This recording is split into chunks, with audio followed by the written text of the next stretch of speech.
The size of this? Hey everyone, we are live. Welcome to day 28 of our series 75 Days of Partition.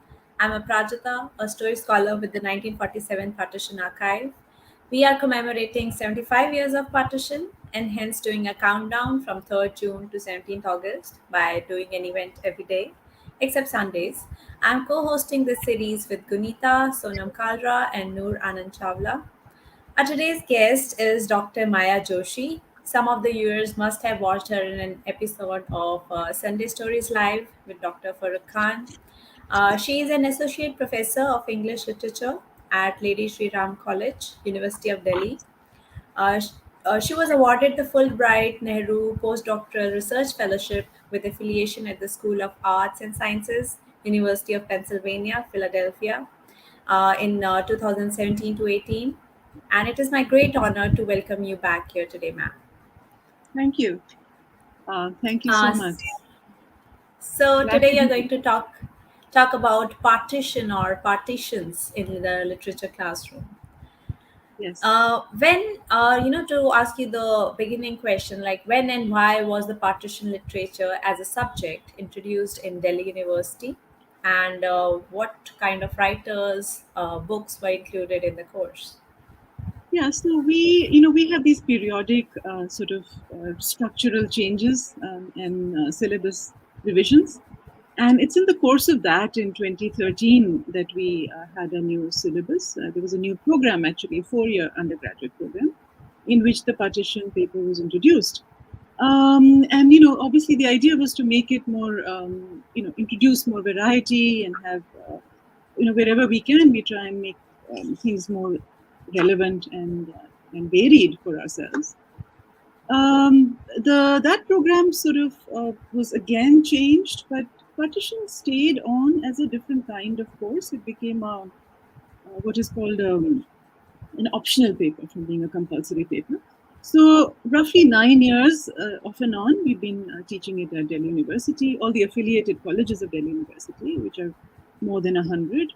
And it's been a very popular option after becoming an optional paper. It's one of the most popular options amongst the various options that students are given. And that itself is, I think, justification for its being included. It makes sense at one level, sitting in Delhi, to be talking about the partition, considering that so much of the population of Delhi was sort of the demographics were changed by that fact. There are people with family histories, and of course, it's a very powerful archive, very rich literary resource to explore for multiple reasons. So those are the reasons. If you will. And what about the writers that are included in the course? So we have, we teach short stories and poems, and we have a novel as well. We have Basti by Intizar Hussain. Amongst the writers, the poets, we have a mix of people representing the Punjab side of the partition and those representing the Bengal side of the partition. That's an interesting fact because that was consciously done. So we have Jibanananda Das writing very nostalgic poem about I shall return to West Bengal. We have Toba Tek Singh by Gulzar, the poem Toba Tek Singh, which is obviously playing on Manto's well-known story Toba Tek Singh, which we also teach in the short story section. We have two short stories from Bengal in Bengali into English translation by Dibyendu Palit, Alam's Own House, and Manik Bandyopadhyay's The Final Solution.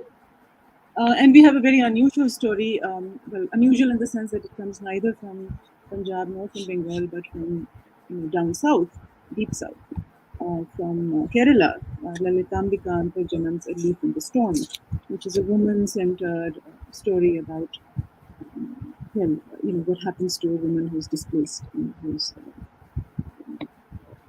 a victim of violence, and particularly relating to her relationship to her body and her pregnancy and so on. It's a very layered kind of exploration of questions of life and death and women and their control over their bodies and the claims made on their bodies, etc. So that's basically it. But of course, that doesn't stop us from talking about the partition in other aspects of our English teaching. So we have scattered across the syllabus various texts which would otherwise constitute the partition archive. So, for instance, we have Manto's The Dog of Tetwal, which is taught in a different context with other literature about violence and war. We have an excerpt from Intizar Hussein's Mornama, which is a meditation on violence, division, racism, again in a different context. I have taught Amrita Pritam's I Call Upon Varisha, Meyakha Varishanu in another context of Indian literature. Once we also had briefly, I got the opportunity to teach Joginder Paul's Pabro, Sleepwalkers. So it's sort of scattered, across the board in this, and it raises very interesting questions because you sort of teaching it in different contexts helps you appreciate different aspects of the same archive. Sheds That light. sounds like a very interesting, collection of all the writers and writings on the topic of partition. But it is also interesting to note that an iconic text like Krishwant Singh's Train to Pakistan is not a part of it. Is there any Yes, particular yes. reason that it is not there? No, no, I don't know if there's any, particular. I mean, there's no limit to what we could include. I mean, there is Bhisham Sani, Tamas. It was such a powerful series on television, for instance. There's nothing to stop us from reading Kuratul and Heather. So there are many but there are limitations to these courses and so on. So one kind of has to go with, and we keep revising these also periodically. So hopefully to interpret. It That's has right. been included. Yeah. Yeah, there's no limitation to it. So, what has been your experience of teaching partition to students in classroom, especially because it is a very recent history and it is an uncomfortable one on top of that? So, Yeah. what kind of experiences do you face in the classroom? See, one is that we don't necessarily read it in terms of personal autobiographies, right? This is a point I'd made earlier also when talking to Farooq. So, unlike, for instance, I think it's just much more evident if you're sitting in Lahore, whereas the students we get are from different parts of India. Some of whom, for whom the partition is really not a personal memory. So it is then read, and the emphasis is on textuality. At Delhi University, the focus is really, very much on reading texts. So thematically, themes that we engage with in the partition classroom overlap with themes that we engage with in other classrooms. Questions of gender, questions of resilience, the absurdity of some of this violence. So there is that. That's one way of thinking about how this communicates itself to a student of literature who is engaging with similar themes in other literatures, right? Questions of violence, questions of patriarchy, etc. These are repeated questions that come up in partition literature. So in that sense, it's not necessarily something that limits us. I mean, I have taught, for instance, an essay called "The Ghosts of Mrs Gandhi," which is about the 1984 riots, which is even closer in historical time, right? Is part of the same book, which looks at war and violence, in which we read Mornama or The Dog of Tokyo. So there's nothing to sort of stop us from reading things. 84 is already 40 years. For this generation, anything in the 90s is old. So 1947 is pretty, past tense for them. It's not that recent, and plenty has been written about it, surely. So, how do the students react to all that gore and violence and absurdity of the whole thing, like in the Dog of Tatewal? How do they react to that? Well, it's different students react differently. Obviously, we also analyze it in terms of masculinities, for instance. The toxic, if you remember in the Dog of Tetwal, the young soldiers are quite happy and lolling about on the hillside, remembering their beloveds and singing Heat. And suddenly, before this sort of the mustache twirling masculinity, starts playing up. So they can see that at work. By the way, they also do these field trips, as it were, to the Wagah border, and they can actually see the certain the play of a certain kind of masculinity. So I think they make connections. They make connections with their own lives, with the whole idea, for instance, which is repeated again and again during the partition of honor, family honor, community honor, being vested in the female body, right? Now that's something that any average girls, and I teach in a women's college, an average female young person is not sort of immune to that. It's not He's not ignorant of that expectation. Right? These are things that still exist. So if you actually break it down, if you don't see the partition as this one thing that happened and rattled everything, and you see it in terms of certain, and how if you see it in terms of how certain trends and certain aspects of social organization and values already exist in society, which then sort of get amplified during the partition, making women, for instance, the particular targets of attention, violent attention, or rescue, whichever way you want to think about it. Think about a story like like Lajvanti, for instance, right? Where the So, ma'am, old does it make a difference that, especially like Delhi University is located at a place where there were a lot of refugee colonies, like the Kingsway Camp, the Hudson Lane, the Lajpat Nagar, yeah. right? They were all refused refugee colonies. A lot of people came and settled there. So, does the location make any difference to the See, way these things are?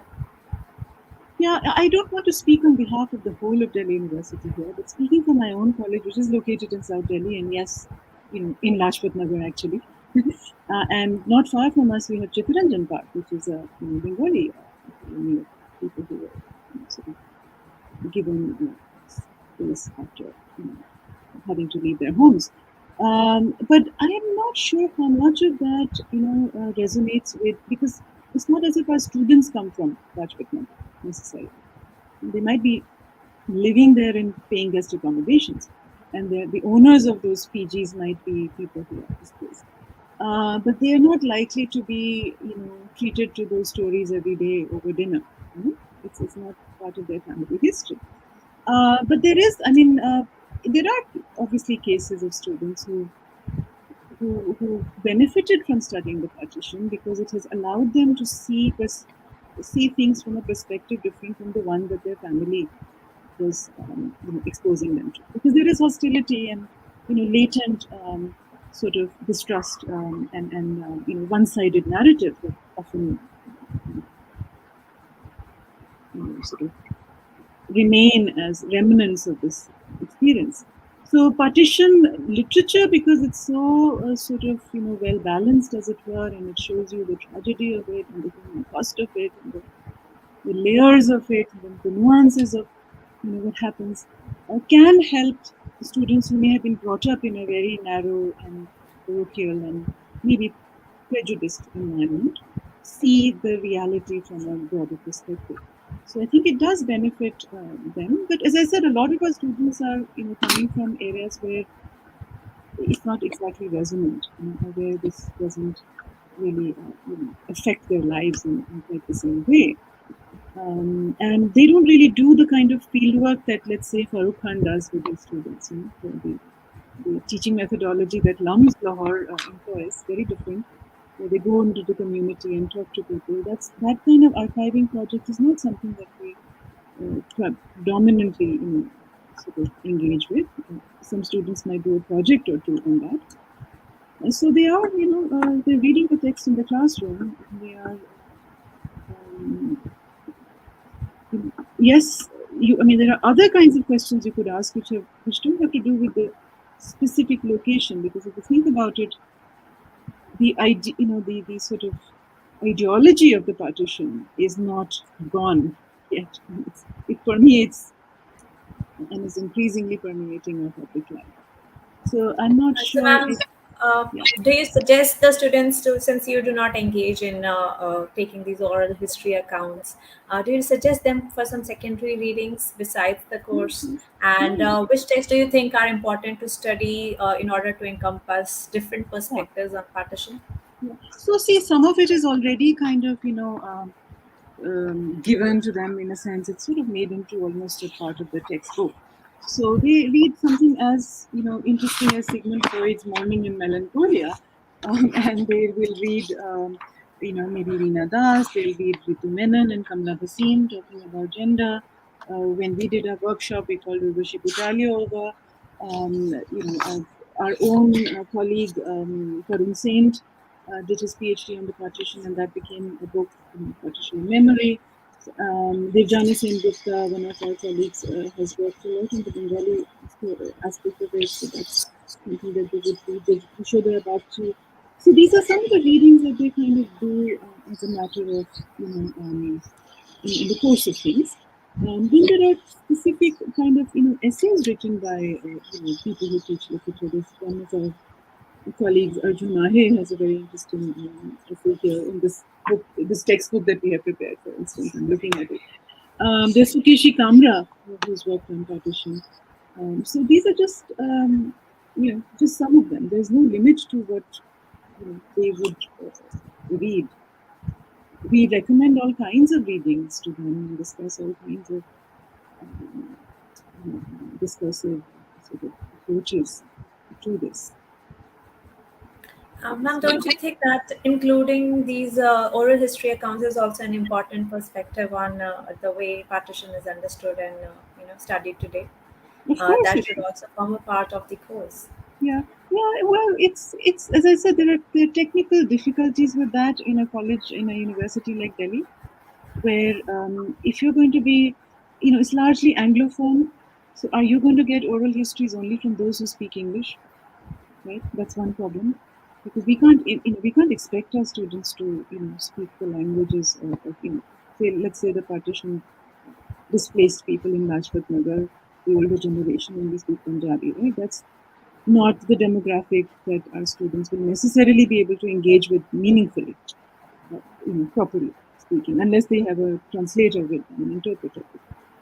So there are those practical difficulties, and there's also a slightly different issue of, the dangers of oral history, in the sense that even if they sort of ask their grandparents to try and remember it, I do wonder a little bit whether it's um, always a desirable thing to open up wounds which may have been closed. And are we really equipped to deal with unleashing the trauma that might result? I sometimes worry about that, because if you're dealing with something that powerful, you should be willing to give it the time and attention that it needs to deal with the full consequences of the reopening of those memories. You can't just do it casually and leave it at that, because there's real trauma attached. The people who are living with PTSD, it can be triggering as well. So one has to be a little careful with the oral history accounts, I think. But yeah, it would be very interesting to get stories and reminiscences. I have encouraged my students to do so in classes. Sometimes they have got some important ones which they've shared, but not in the structured, highly organized way that, say, LUMS does, where it's a very different, setup. Ours is a large centralized university where we have centralized exams and so on. It would be very difficult to, for instance, centrally evaluate that kind of work. So there are these technical issues as well. That's true, ma'am. I hope that in future we would be able to overcome those technical issues. Um, but whenever we talk about partition literature, we keep going back to these iconic texts and certain those that form the part of the canon, like Manto, Kotlin, Heather, Amrita Preetham, Khushwant Singh. We are talking about only about them. Do you think how do you think is the theme of partition being represented in contemporary literature, or are we still restricted to these earlier literatures to really understand partition? Well, partition continues to engage creative minds. And I want to sort of talk about some 2 or 3 books that I have come across, published in the last 2, 3, 4 years, coming from different perspectives. So there's, for instance, the 2018 book by Anirudh Kala, who's a psychiatrist who also writes, called The Unsafe Yes, safe Asylum. asylum. Yeah, stories of partition and madness. Now, if you look at it, look at the very first story of that, where you have one event happening in 1947, and then you move to 1979, right? And there is a kind of follow up of that story, as it were, right? Where the son of the man who was killed goes and confronts the killer. And there is a kind of course, it's not a confrontation. It ends up being a very humanizing exchange. So you have this kind of, which you wouldn't have in, say, Manto, because with Manto or Amrita Pritam, you have a very live, instant reaction, response to real events. Sometimes a kind of journalistic response, right? Whereas you had this gap now, so there's a more reflective element to writing that happens later, obviously. Or you think about even something like Gulzar's Toba Taxi, which is playing with the original Toba Taxi, also his own experiences of the partition, but also looking at the resonances of that story in the later life of post-colonial India, etc. Right. So that there is that element of reflection on the contemporary history which writers bring to it. And going to Bengal, there is another friend of mine, actually, Bhashwati Ghosh, has published a very well received novel called Victory Colony, 1950, which is based on the Bangladesh, the story of that partition where people moved. And again, um, relying a little bit, again, 2 generations removed from the actual exodus, as it were, um, relying, as she says, inspired by her act of typing out her grandmother's short story, which was about the partition. So there's a very interesting filtering that's happening there, and it's a very moving story, about resilience and people rebuilding their lives. And I want to sort of definitely talk about this very well-known novel now called Ret Samadhi, uh, translated as Tomb of Sand. Ret Samadhi was published in 2018. Tomb of Sand, the translation by Daisy Rockwell, came out in 2022, and of course, it has made history by winning the International Booker Prize, the first work in a South Asian language to do so. And it is also a text which we can place in the canon of partition literature, although the partition is not depicted in it. It's not set during the partition era. It's set in globalized India, very recent. Okay, and you have an 80-year-old protagonist, a woman, who decides to go back to Pakistan, and there's a kind of mystery there. We don't know this.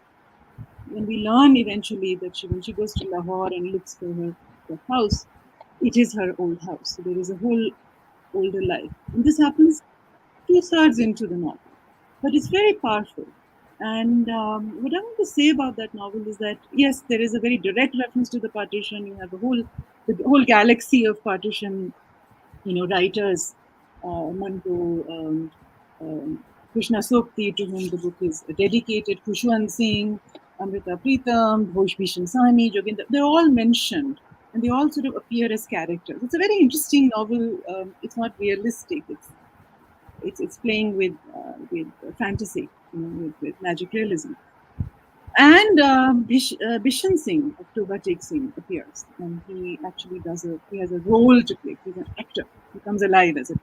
Okay, so you cannot ignore that, right? So that portion of the novel, if I were to make a syllabus today for teaching the partition, I would definitely include a part of this in that. Now, what's interesting about it is that it's it's not just looking at the partition as an event, it's looking at it as a metaphor. It's a novel of border crossings, it's a novel that subverts borders, the very idea of borders, all kinds of borders. The gender and class roles, uh, even the gender identity border, because one of the most interesting characters is a transgender character called Rosie, who becomes Gaza later. Um, and it has these transgressive women who are traveling without passports. So it's a novel that takes joy in transgressing borders of various kinds. So the partition becomes a very powerful metaphor for all kinds of things which bind you, which create binary divisions, and which need to be undone, as it were. Yeah? So that's a very interesting way of expanding the idea of the partition in a large, long text to include the family, to include gender, to even include language and genre, because it crosses and species. It's a novel in which you have crows talking, you have butterflies appearing, right?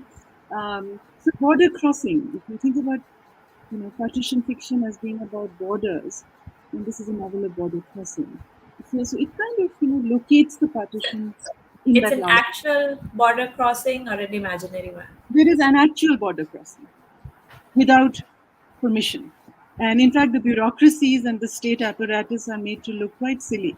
You know, this sort of these two women, including this eccentric old woman, are able to sort of get everybody in a tizzy. So it's a novel which delights in doing that quite clearly. And it's sort of question, but it's doing it in a on a broader frame. It's not just about the partition or the line between India and Pakistan.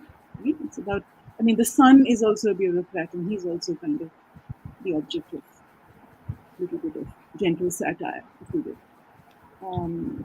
So yeah, so there is an actual border crossing. There are scenes in Lahore. They land up in a police station. It's amazing. You should read it. So these are some of the ways in which the partition is, being configured and reconfigured in contemporary writing. And I think we should be expanding our archive to include some of these more recent works to see, how that adds to our understanding. Yeah. Yeah, according to your description, it really works upon the larger, expanded understanding of the partition. And as someone who has read a lot of partition literature, I really look ahead to reading through Mobsan. Yeah, yeah, you'll enjoy it because there's so much of this, textual, literary referentiality there.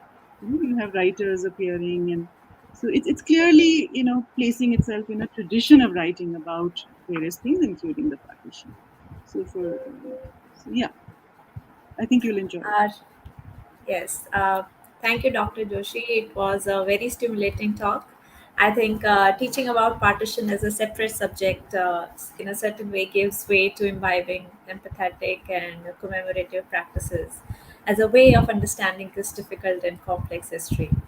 It has been a great pleasure learning from you today. Thank you for joining us. Thank you for having me over, Rajika.